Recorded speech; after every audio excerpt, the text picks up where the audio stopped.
চলে এলাম বন্ধু আরো একটি নতুন স্বাদের খুবই সুস্বাদু নিরামিষ রেসিপি নিয়ে। যারা সয়াবিন খেতে পছন্দ করেন না অথবা যারা সয়াবিন খেতে খুবই ভালোবাসেন সবার জন্য নিয়ে এসেছি খুবই সুন্দর একটি নিরামিষ রেসিপি, বাদশাহী সয়াবিনের কোপ্তাকারি।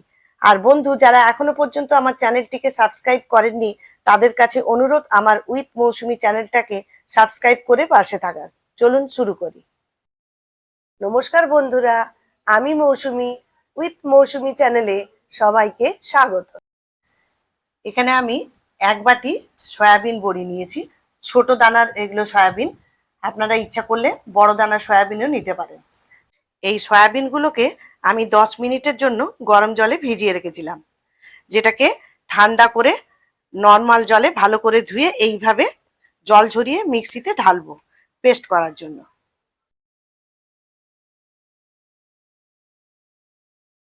এখানে আমি সম্পূর্ণ সয়াবিনগুলোকে দুইবারে মিক্সিতে পেস্ট করব।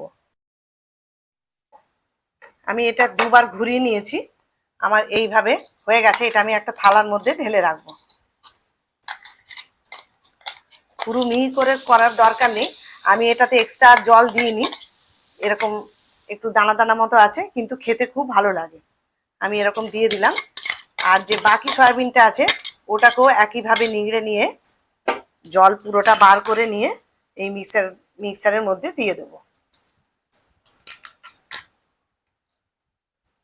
এটাকেও 2 থেকে 3 বার ঘুরিয়ে নেব।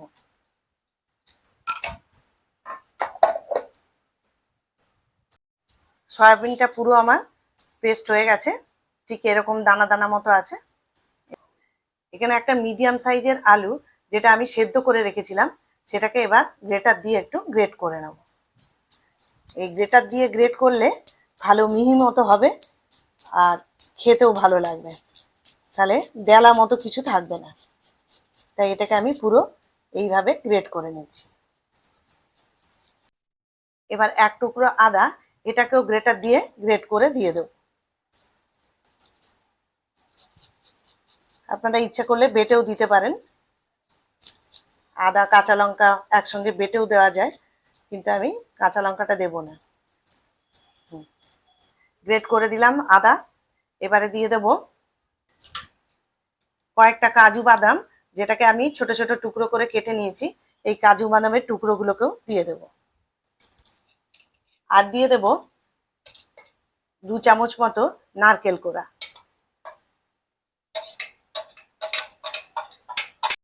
এখানে আমি কিছু গুঁড়ো মশলা রেডি করে নিয়েছি। হাফ চামচ ধনে গুঁড়ো, হাফ চামচ জিরে গুঁড়ো, হাফ চামচ লাল লঙ্কার গুঁড়ো, হাফ চামচ গোলমরিচ গুঁড়ো, আর দেব হাফ চামচ শাহি গরম মশলা। এই মশলাগুলোকে এর উপর দিয়ে দেব। আর এখানে প্রয়োজন মতো আমি ময়দা দেব। তো এখানে দেখি কতটা লাগছে, সেই মতো বুঝে আমাকে দিতে হবে। আমি মোট 3 চামচ মতো দিলাম, যদি আবার প্রয়োজন হয় আমি দিয়ে দেব। এবার স্বাদ মতো দেব লবণ।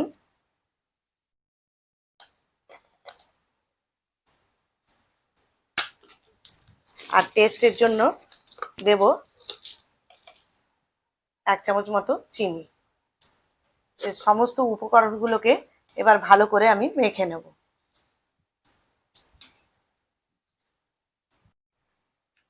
সয়াবিনটাকে আমি ভালো করে মেখে নিচ্ছি। এখানে ময়দাটা ব্যবহার করেছি বাইন্ডিং এর জন্য। এই সয়াবিনের ডোটাকে এবার ভালো করে মেখে নিলাম। এরপরে এটাকে আমি গোল গোল বলের মতো করে নেব। আমি এখানে হাতের মধ্যে একটু ঘি লাগিয়ে নিয়েছি, আপনারা ইচ্ছা করলে তেলও লাগিয়ে নিতে পারেন। এবার এইখান থেকে একটা একটা করে এরম ভাবে বল তৈরি করব।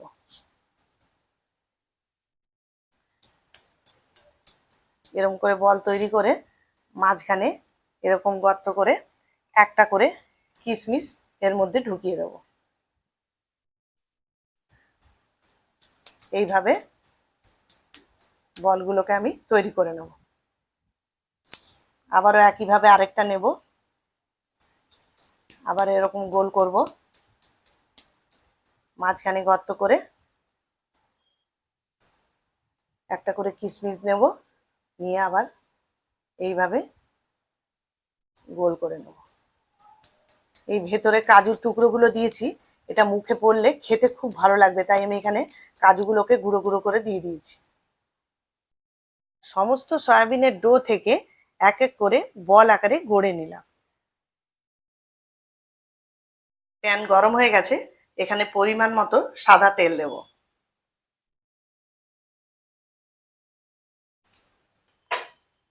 তেলটাকে ঘুরিয়ে ঘুরিয়ে চারদিকে দিয়ে দিলাম। এবার ফ্লেমটাকে আমি মিডিয়ামে রেখে এই সয়াবিনের বলগুলোকে আমি একে একে দিয়ে ভেজে নেব। সমস্ত বলগুলোকে এরকম আস্তে আস্তে ছেড়ে দেবো, আর ঘুরিয়ে ঘুরিয়ে দু পিঠটা আমি লাল লাল করে ভেজে নেব। একবারে সবগুলো দিলাম না, নাড়াচাড়া করতে অসুবিধা হবে। আমি এই বলগুলোকে ঘুরিয়ে ঘুরিয়ে এক সাইডে করে দিলাম, আর বাকি বলগুলোকেও আমি দিয়ে দেব।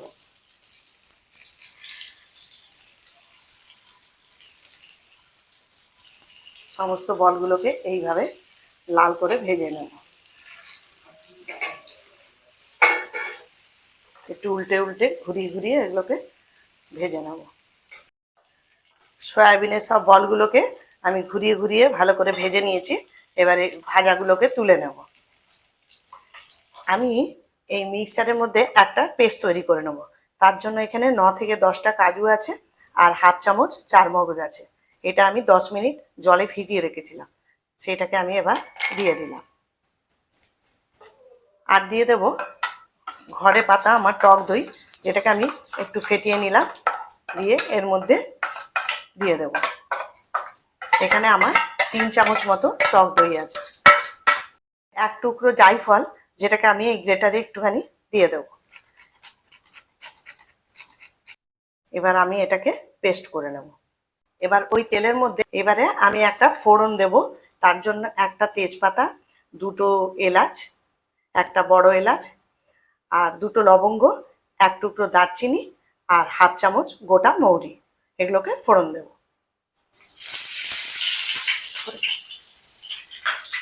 ফোড়নটাকে নাড়াচাড়া করব। ফোড়ন থেকে সুন্দর একটা গন্ধ বেরিয়ে আসবে, ততক্ষণ একটু নাড়াচাড়া করে নেব। ফোড়নটা ভাজা হয়ে গেছে। এবার এর মধ্যে আদা কাঁচা লঙ্কার পেস্ট, এখানে আমি এক টুকরো আদা আর দুটো কাঁচা লঙ্কা জল দিয়ে বেটে রেখেছিলাম, সেটাকে দিয়ে দিলাম। এই সময় আমি ফ্লেমটাকে লোতে রেখেছি। এরপর কিছু গুঁড়ো মশলা আমি রেডি করে রেখেছি। হাফ চামচ জিরে গুঁড়ো, হাফ চামচ ধনে গুঁড়ো, আর 1 চামচ কাশ্মীরি লঙ্কার গুঁড়ো, এটাও দিয়ে দিলাম। এবার এটাকে একটু কষিয়ে নেব, আর গ্যাসের ফ্লেমটাকে লোতে রেখেই ভাজতে হবে, তাহলে মশলা পুড়ে যাবে। এবার এর মধ্যে 1 চামচ কিশমিশ, যেটা জলে একটু ভিজিয়ে রেখেছিলাম, সেই কিশমিশটাকেও দিয়ে দিলাম। এবার সমস্ত মশলাটাকে একটু নাড়াচাড়া করে নেব।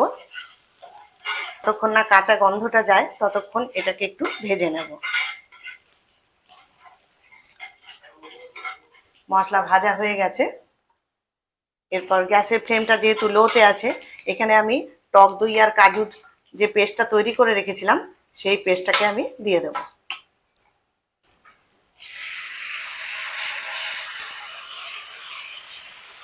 পেস্টটা দিয়ে দিলাম, আর সামান্য একটু জল দিয়ে দিলাম। এরপরে এটাকে লো আছে একটুখানি কষিয়ে দিতে হবে।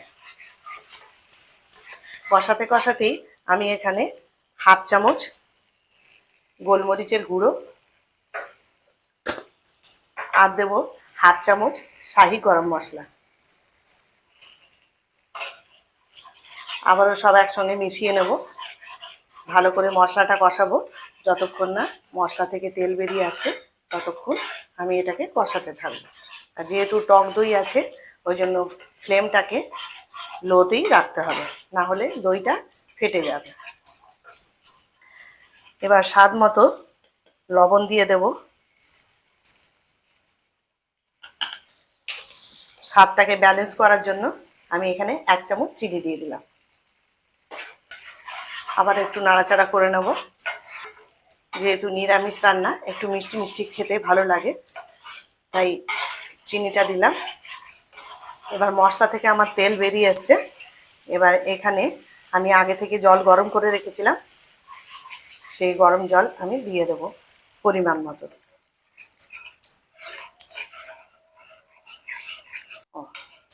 এখানে মোট 1 কাপ মতো জল দিলাম। এই সময় গ্যাসের ফ্লেমটাকে আমি একটু মিডিয়ামে রাখবো ঝোলটা ফোটার জন্য। এরপর এখানে 2টো চেরা কাঁচা লঙ্কা আর দেব 1 চামচ কসুরি মেথি, যেটাকে আমি হাতের মধ্যে একটু এরকম রগড়ে নেব, দিয়ে উপর থেকে দিয়ে দেব। ঝোল ফুটতে শুরু করেছে। এবার এর মধ্যে আমি সয়াবিনের যে বলগুলো করে রেখেছি সেই বলগুলোকে ছেড়ে দেব। সমস্ত বলগুলোকে দিয়ে দেব। আমি একটু উল্টে পাল্টে নেব যাতে গ্রেভিটা এই বলগুলোর মধ্যে ভালো করে ঢুকে যায়। ঝোলটা ফুটছে এখন। এর মধ্যে এখানে 1/2 কাপ দুধ আমি ঘন করে রেখেছিলাম, সর সমেত দুধটাকে এবার এর উপরে দিয়ে দেবো। অনেকেই এখানে ক্রিম ইউজ করে, কিন্তু আমি ক্রিম ইউজ করব না। আমি এখানে ঘন দুধটা দিয়ে দিলাম। এটা খেতে অসাধারণ লাগবে। আরও কিছুক্ষণ ফুটিয়ে নেব। ফোটানোর পর তারপর আমি এটা নামিয়ে রাখবো। এবার 5 মিনিটের জন্য আমি ঢাকা দিয়ে রাখবো। এবার ওপর থেকে আমি 1/2 চামচ ঘি দিয়ে দেবো। সম্পূর্ণভাবে তৈরি হয়ে গেল আমার নিরামিষ বাদশাহী সয়াবিনের কোপ্তাকারি। আমি যেমনভাবে করলাম ঠিক সেইভাবে স্টেপ বাই স্টেপ করলে রান্নার স্বাদ একদম সুস্বাদু হবে। আমি এই রেসিপিটি করে বাড়ির সবার প্রশংসা পেয়েছি। আশা রাখি আপনারাও পাবেন। যদি এই রেসিপিটি ভালো লেগে থাকে কমেন্ট করে অবশ্যই জানাবেন, সাথে লাইক ও শেয়ার করবেন। আর যদি এই ভিডিওটি ফেসবুক থেকে দেখেন তাহলে পেজটিকে ফলো করে দেবেন। আবারও নতুন কোনো ভিডিও নিয়ে হাজির হব। সবাই ভালো থাকবেন, সুস্থ থাকবেন। ধন্যবাদ।